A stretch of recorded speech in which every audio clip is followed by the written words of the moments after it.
जय हिंद दोस्तों। स्वागत है हमारे रियल एजुकेशन चैनल पर।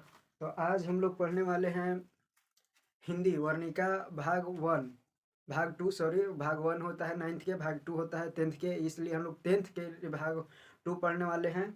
तो देखिए, हिंदी के पहला जो वीडियो था उसमें हम पूरा जो वर्णिका है, वर्णिका जो भाग टू है उसको हम लोग पूरा इंट्रोडक्शन देख लिए थे। चैप्टर यानी चैप्टर फ्लो देख लिए थे हम लोग। चैप्टर फ्लो हम लोग देख लिए थे वन वीडियो में। और इस वीडियो में हम लोग चैप्टर नंबर वन यानी चैप्टर शुरू करने में जा रहे हैं, जिसका नाम है दही वाली मंगम्मा। इसके लेखक है श्रीनिवास। तो इसमें देखिए हम लोग आज पढ़ने वाले हैं लेखक। पहले इंट्रोडक्शन, अगर ज़्यादा अगर लॉन्ग वीडियो होगा तो अगला वीडियो में हम इस कहानी को बताएंगे।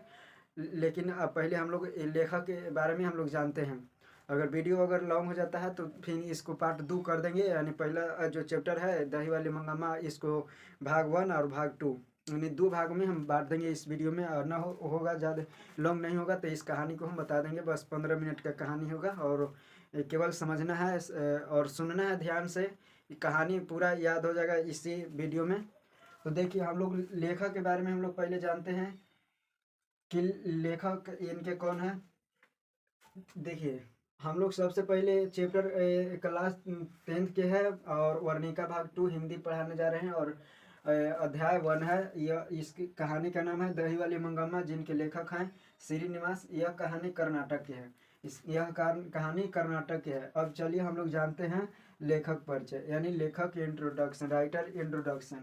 अब हम लोग देखिए, लेखक के नाम, लेखक अगर कहें तो लेखक है श्रीनिवास। श्रीनिवास है जिन यह लिखे हैं कहानी से दही वाली मंगम्मा, दही वाली मंगम्मा।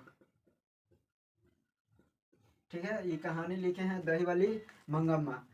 अब देखिए, इनके पूरा नाम अगर कहे तो मस्ती वेंटेंस अयंगार। अयंगार अयंगार याद रखिएगा, अयंगार अयंगार वे वेंकटेश याद रखिएगा, मस्ती वेंकटेश अयंगार इनका पूरा नाम हुआ। किसका पूरा नाम? तो श्रीनिवास का।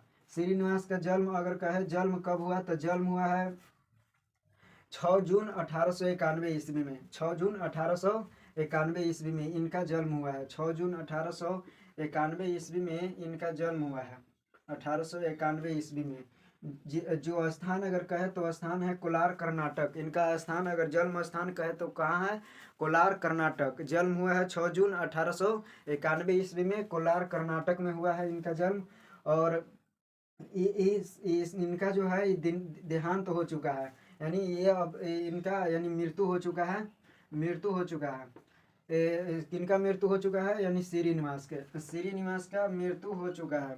ये ऐसा किताब में लिखा हुआ है, पर डेट नहीं दिया गया है कि कब मृत्यु हुआ है। ये डेट किताब में नहीं लिखा हुआ है। अब देखिए, हमारा जो कहानी है, ये कहानी है कन्नड़।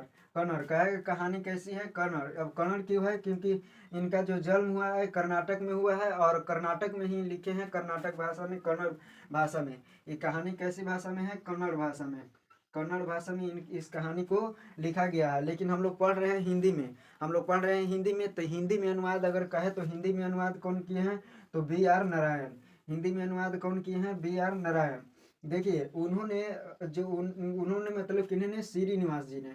श्रीनिवास प्रायः क्या लिखते थे? कविता लिखते थे, नाटक लिखते थे, आलोचना लिखते थे, जीवन चरित्र और कहानी आदि लिखा करते थे। इनका अगर सम्मान अगर बात करें तो सम्मान, 2 सम्मान मिला है। एक साहित्य अकादमी पुरस्कार और एक मिला है ज्ञानपीठ पुरस्कार। देखिए, इनका जो पहला जो सम्मान यानी पुरस्कार मिला है साहित्य अकादमी पुरस्कार, वो मिला है सन 1968 ईस्वी में। ये मिला है। एक रचना था सनर, एक रचना है इनका, सना रचना है, यानी ये लिखे थे। इसी कहानी, इसी जो है रचना पर इनका जो साहित्य अकादमी पुरस्कार मिला है। दूसरा मिला है ज्ञानपीठ पुरस्कार। ज्ञानपीठ पुरस्कार।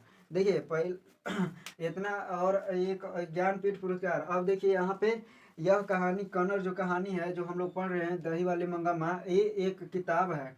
एक किताब से लिया गया है। कौन सी किताब? National book trust India, trust India से कहानी को लिया गया है। कौन से कहानी को? दही वाली मंगम्मा को। देखो दही वाली मंगम्मा इनके लेखक हैं श्रीनिवास। चलिए फिर से हम लोग देख लेते हैं, रिवीजन कर लेते हैं, फिर से देख लेते हैं। सबसे पहले बात कि इसका जो अब बताएंगे इसमें से कौन याद रखना है, सबसे ज़्यादा कौन याद रखना है, बाकी और बाकी तो सब याद रखना है। देखिए सबसे पहले कि हम लोग लेखक के नाम चैप्टर के नाम जाने, चैप्टर के बाद लेखक जाने कि कौन से लेखक हैं, ये कहाँ की कहानी है, उसके बाद ये कहानी को लिखे कौन है। अब देखिए अब उसके उनके बारे में भी जाने, लेखक के बारे में भी जाने, लेखक इंट्रोडक्शन यानी राइटर इंट्रोडक्शन देखें। अब देखिए सबसे पहले बात लेखक इनके कौन है, तो श्रीनिवास है। लेखक कौन है, तो श्रीनिवास है।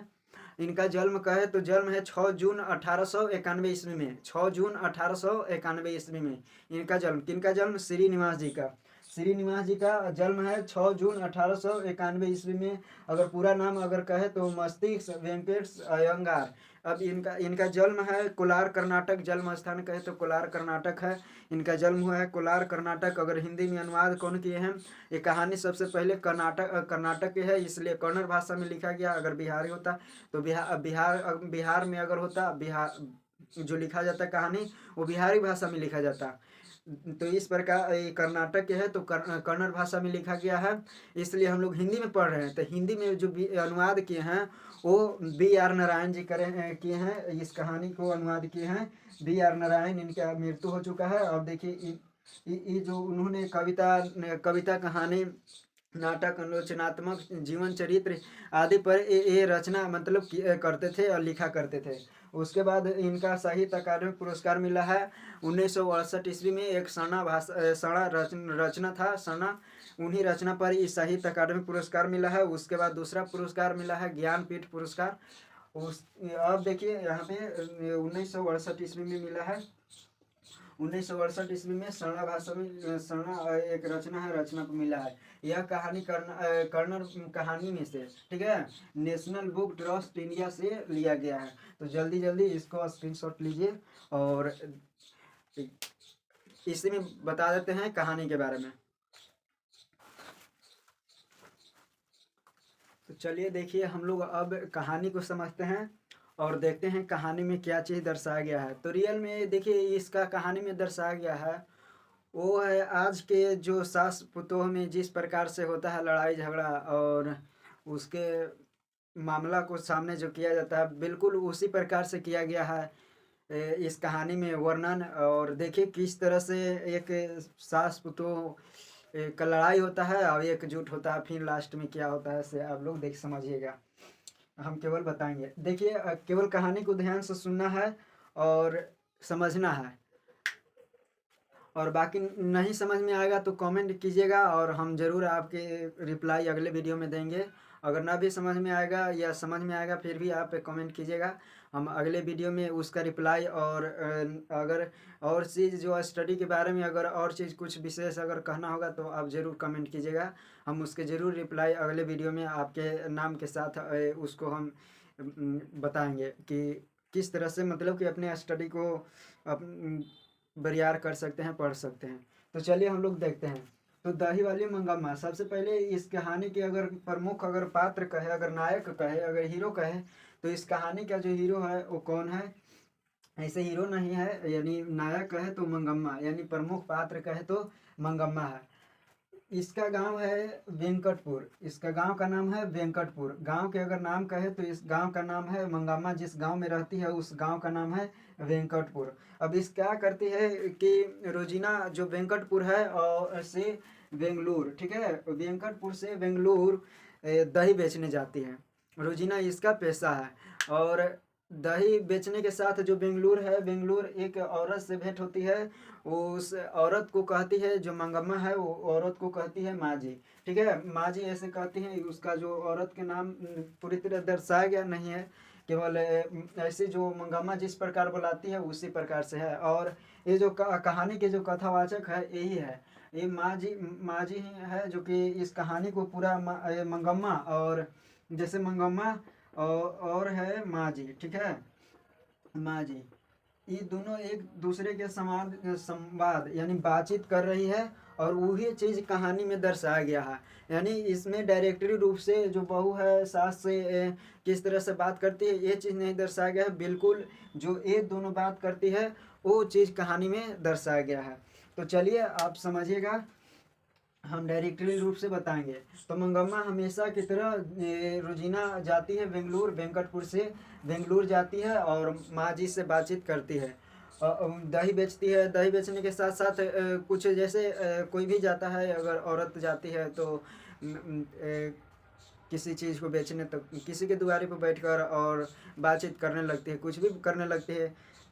तो उसी प्रकार से मंगम्मा है, वो मंगम्मा मंगम्मा माँ जिसे जाती है और जरूर माने कुछ न कुछ समय यहाँ बिता ही देती है माँ जी के पास।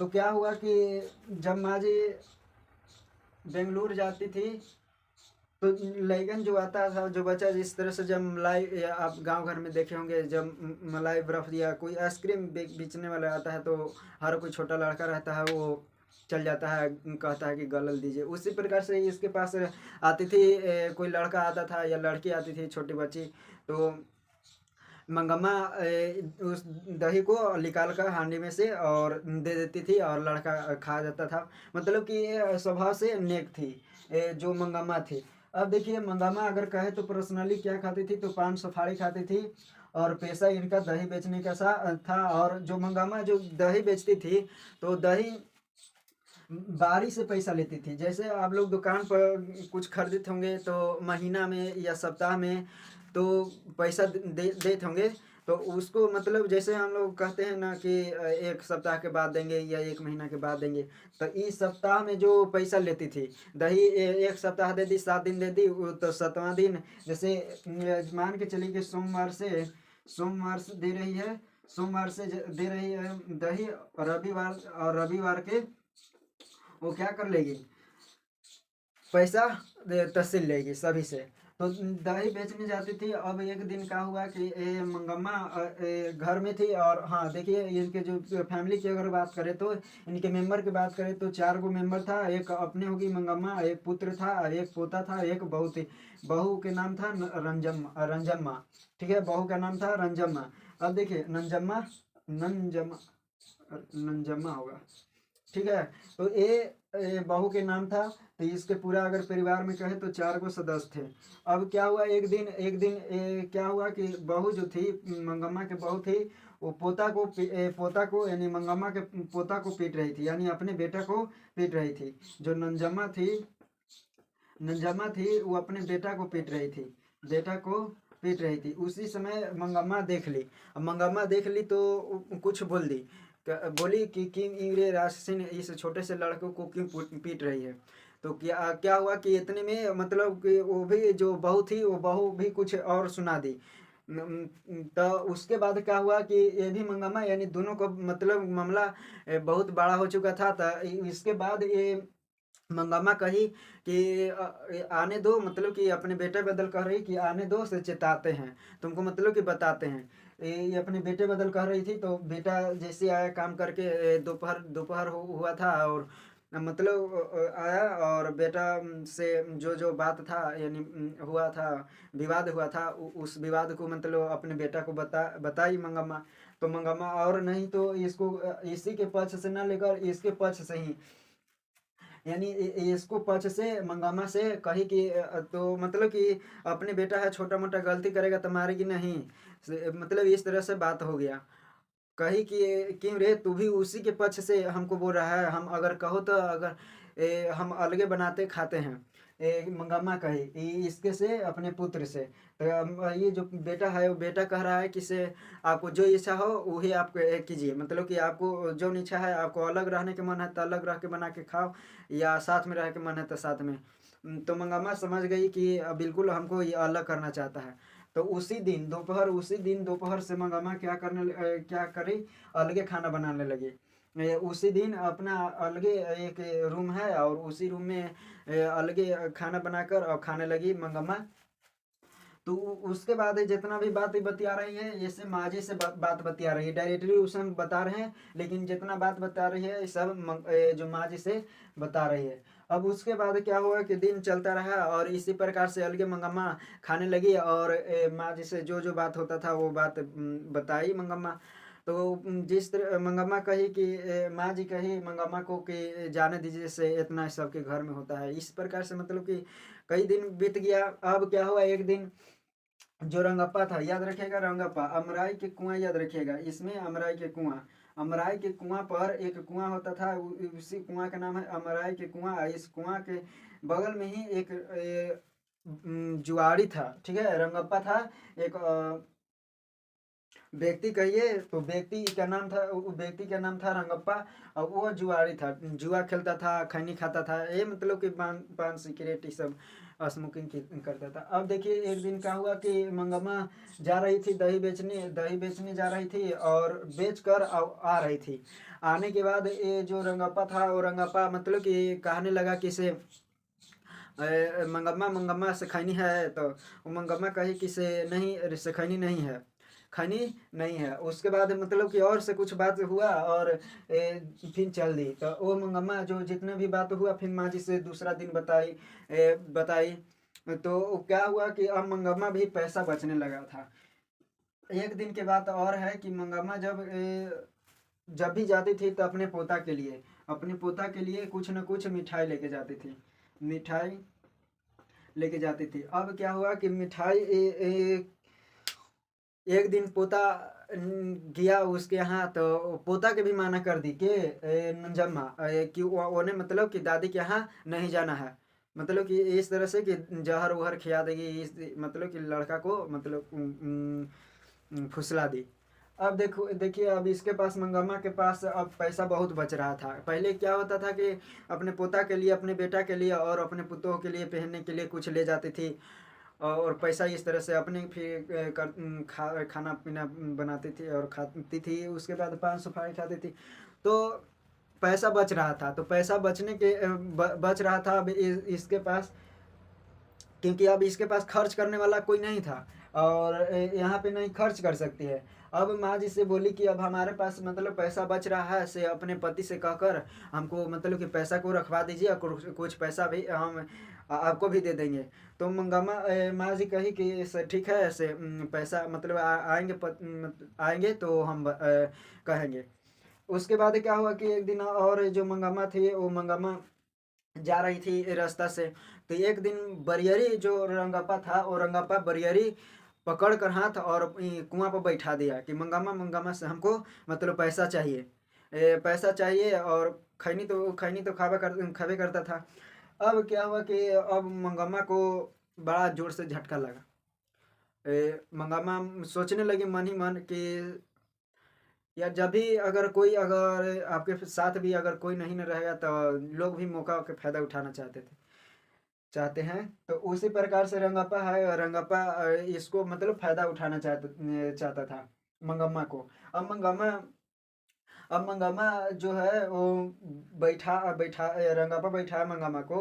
तो मंगम्मा सोचने लगी कि शायद वो भी ऐसे नहीं किए हैं, वो भी मतलब कि डायरेक्टली रूप से, एक हमारे भारत में परंपरा है कि अपने पति को डायरेक्ट रूप से अपने नाम नहीं धरती है। जब भी धरते हैं तो अपने बेटा या अपने बेटी को नाम धर के अपने जो बुलाते हैं। अब देखिए क्या हुआ कि मंगम्मा जो है वो मंगम्मा सोचने लगी कि ऐसा वो भी नहीं किए हैं, यानी अपने पति के बारे में सोच रही है। और फिर बरियरी हाथ छुड़ाकर और भाग गई कि हमारे पास कोई धन मतलब पैसा वैसा नहीं है। उसके बाद क्या हुआ कि माँ जी से जितना बातचीत हो रहा था वो माँ जी से हो रहा था। तो अब माँ जी बोली कि ऐसे जाने दीजिए, से क्या कीजिएगा, से छोड़ दीजिए, मतलब इस तरह से बातचीत चल रहा था। और माँ जी ये जो मंगम्मा थी वो मंगम्मा भी मजबूर थी, क्योंकि इसके पास कोई नहीं था। इसके पास ये अकेले थी, दही दही बेचती थी और अपने से खाना बनाती थी, खाती थी। उसके बाद फिर रोज की तरह दही बेचती थी और खाती थी। उसके बाद क्या हुआ कि एक दिन जो माँ जी थी, माँ जी देखी कि माँ जी पहने हुए हैं ब्लाउज। वो पूछी मतलब अच्छा लगा मंगम्मा को कि अच्छा लगा। तो अच्छा लगा तो वो पूछी कि माँ जी ये ब्लाउज कितना के है। तो जो है माँ जी बताई कि ये 5 से 6 रुपया के है, 5 से 6 रुपया के हाँ, उसके बाद क्या हुआ कि मंगामा फिर जिद करने लगी कि हमको भी मतलब पहनना है, हमको भी सिलवाना है, से हम पैसा दे देंगे, से आप सिलवा दीजिएगा लेकर। तो अब क्या हुआ कि ठीक है, सिलवा देंगे। तो मंगामा का मंगामा जो है वो मंगामा पहनी, ये सब कुछ पहन ले थी, और सिलवा के मिल गया, और अपना मतलब काम चल रहा था इस तरह से, इसी तरह से चल रहा था। पैसा खर्च खर्च करने का मतलब कि इसका मन था कि पैसा मतलब किसी प्रकार से खर्च हो जाए के चाहिए। तो मंगामा के पैसा भी खर्च हो जाता था। और एक दिन माँ जी ऐसा मतलब जब जब ये बोली कि ब्लाउज मतलब पहनना है, तो माँ जी कुछ मुस्कुराई और सोचने लगी मन ही मन, जैसे जो सोचता है कि जैसे बूढ़ी में ये हो रहा है, तो वो समझ गए होंगे आप। तो शायद ये हंसने लगी, मुस्कुराने लगी। उसके बाद कही कि ठीक है, हंसते हंसते कही कि ठीक है। अब क्या हुआ कि मंगम्मा जो है वो मंगम्मा जा रही थी, और ये पहने हुए थी और जा रही थी। अब क्या हुआ कि अब जो है बहू है नंजम्मा, नंजम्मा को मन में लालच आ गया। लालच आ गया कि अब इसके पास जो है वो बहुत पैसा है। किसके पास? मंगम्मा के पास। तो मंगम्मा क्या की कि उसी दिन से नंजम्मा जो थी वो पहले पोता को अपने भेजाई। जब भी लड़ाई झगड़ा होता है तो पोता के कारण होता है, और पोते के कारण ही एकजुट होता है। तो क्या हुआ कि पोता के पहले भेजाई, इसी दिन से पोता फिर कही दादी दादी ऐसे हमको मिठाई, मतलब इस तरह से होने लगा। अब एक दिन की क्या बात है कि मंगम्मा जैसी गई थी दही बेचने, गई थी, तो देखी कि जो है उसके ही मंगम्मा ही खाना उना बनल था। और मंगम्मा से कुछ बातचीत हुआ, मंगम्मा नंजम्मा से अपने सास पुतों में बात हुआ, कि देखिए से हम मतलब कि आप अपने बेटा को गलती करता था तो बेटा को अपना ही मारते थे, इसलिए हमारे भी बेटा था तो मार दिए इसी पर। मतलब इस तरह से ये दोनों क्या हो गई, बात को लेकर एकजुट हो गई, और एकजुट हो गई, और ये कहानी एज पे ख़त्म होता है। अब देखिए, अब इसके कहानी में एक ऑब्जेक्टिव तो छूटेगा ही नहीं। ऑब्जेक्टिव बता देंगे, सब्जेक्टिव बता देंगे, और बता देते हैं केवल क्वेश्चन लिख देते हैं, आप क्वेश्चन को समझिएगा, और क्वेश्चन का उत्तर भी बता देंगे। और ये इसका जितना भी पीडीएफ है वो पीडीएफ टेलीग्राम पर एक ग्रुप है, उस ग्रुप में ज्वाइन हो जाइएगा, और वहीं पे आप सभी को पीडीएफ डाल दिया जाएगा, तो क्वेश्चन आंसर के साथ। तो पहला क्वेश्चन है कि मंगम्मा का अपनी बहू के साथ किस बात को लेकर विवाद था। तो बताए थे कि एक दिन की बात है जब वो अपने बेटा को पीट रही थी, तो उसी समय मंगम्मा देख ली और कुछ बोल दी उसी बात को लेकर, यानी अपने पोता को लेकर। क्वेश्चन है कि रंगप्पा कौन था और वह मंगम्मा से क्या चाहता था। तो रंगप्पा था, वो रंगप्पा बतावे कि रंगप्पा एक जुआरी था, लंपट जुआरी था, जो कि मंगम्मा से धन चाहता था। ठीक है, धन चाहता था। और बहू ने सास को मनाने के लिए कौन सा तरीका अपनाया। तो बताया कि लास्ट में क्या हुआ कि अपने बेटा को दादी के यहाँ भेज दी, और उसके बाद उसी दिन से खाना बनाने लगी और खाने लगी। उसके बाद है चौथा क्वेश्चन है, इस कहानी का कथावाचक कौन है, उसके परिचय दे। तो कहानी के कथावाचक बताए थे माँ जी थे, और माँ जी के परिचय देना है। तो माँ जी एक बेंगलोर की औरत थी, जिससे मंगम्मा दही बेचने जाती थी, तो उससे कुछ बातचीत करती थी। इसी प्रकार से लिख देना है। मंगम्मा का चरित्र चित्रण करे तो मंगम्मा का चरित्र क्या करती थी, क्या बेचती थी, इसके बाद क्या खाना है, इनके मतलब जीवन के बारे में लिखना है मंगम्मा के। उसके बाद कहानी का सारांश, जितना चीज़ बताएं वो सब चीज़ लिख देना है। कहानी का बस यही सारांश है। तो इस कहानी कैसा लगा आप कमेंट करके ज़रूर बताइएगा। तो अगले अगले हिंदी की कहानी मिलेंगे ढहते विश्वास के साथ। दलगुला। जय हिंद।